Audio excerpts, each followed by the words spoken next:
Body language எப்படி நம்ம உட்காந்துருக்கோம், நேராக உட்காந்துருக்கோமா? இப்போ தமிழ்நாட்டிலாம் பொறுத்த வரைக்கும் கால் மேலே கால் போடக்கூடாது, அப்படிப்பட்ட ஒரு மரியாதை குறைவாக இருக்கும். ரொம்ப இப்படி லீன் பண்ணக்கூடாது, அதுவும் தவறு. நான் நேராக உட்காரணும், அதே நேரத்தில் அசர்ட்டிவாகவும் இருக்கணும், அக்ரெசிவாக இருக்கக்கூடாது. கைகளை இப்படி கட்டக்கூடாது, கைகளை கட்டினா ரொம்ப டிஃபென்சிவாக இருக்கிறோன்னு ஒரு அர்த்தம். காலை இப்படி உதறக்கூடாது, போர் அடிக்குதுன்னு ஒரு அர்த்தம். நடுவில் தண்ணி குடிக்கக்கூடாது, ஏன்னா நம்ம ஸ்ட்ரெஸ் ஆகிறோன்னு ஒரு அர்த்தம். இதெல்லாம் ரொம்ப முக்கியம். வேர்க்கக்கூடாது.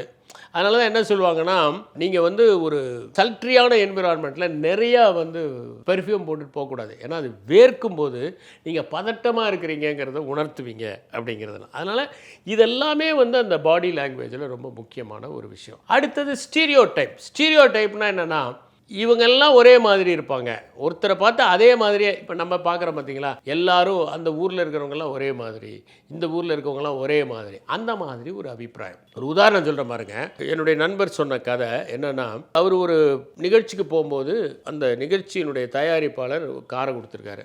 இவங்க போயிட்டே இருக்கிறாங்க. போகும்போது நடுவில் இவங்க ஒரு சிடி கொடுத்து போடுங்கன்னு இருக்காங்க. அவர், சார் போட மாட்டேன் சார், கம்பெனி சிடிஸ் தான் போடுவேன், இதெல்லாம் நான் போட மாட்டேன் சார், கெட்டு போயிடும், முதலாளியினுடைய கார் கெட்டு போகக்கூடாதுன்னு. அடுத்தது ஒரு இடத்துல போயிருக்காங்க. சாப்பிட்லாம் வாங்கினேன். இல்லை சார், நான் தயிர் சாதம் கொண்டு வந்துட்டேன் சார். ரொம்ப நீட்டாக, ரொம்ப க்ளீனாக, ஒரு டீ கூட சாப்பிடாம அவர்.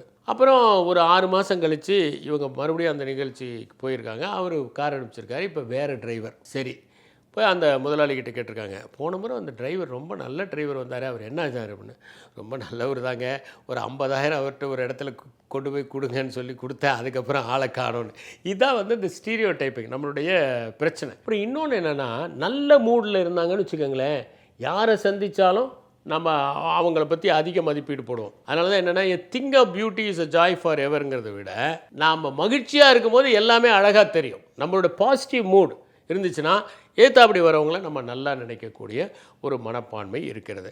இன்னொன்று என்னென்னா, செல்ஃப் ஃபுல்ஃபில்லிங் ப்ராஃபஸி. அதாவது ஒருத்தர் நம்மளை தப்பாக நினச்சிட்டாங்கன்னு வச்சுக்கோங்களேன், நாமளே தொடர்ந்து அவர் தப்பாகவே நினைக்கிற மாதிரி நடக்க ஆரம்பிச்சிருவோம். அந்த மாதிரி நமக்கு ஒரு மனநிலையும் இருக்கிறது. அதனால தான் என்னென்னா, மனிதர்கள் எப்படி ப்ரிஜுடிஸ் ஆகிறாங்கிறதுக்கு ஒரு சம்பவம் படித்தேன். ஒரு காலேஜில் ஒரு பையன் சேர்ந்த உடனே, நீ அப்பலோனியன் அப்படின்னு இருக்காங்க, இன்னொரு பையனை நீ டயனோஷியன்னு சொல்கிறாங்களாம். இது அப்பலோனியன்னா என்னன்னு இவனுக்கு தெரியாது, டயனோஷியன்னா என்னன்னு தெரியாது.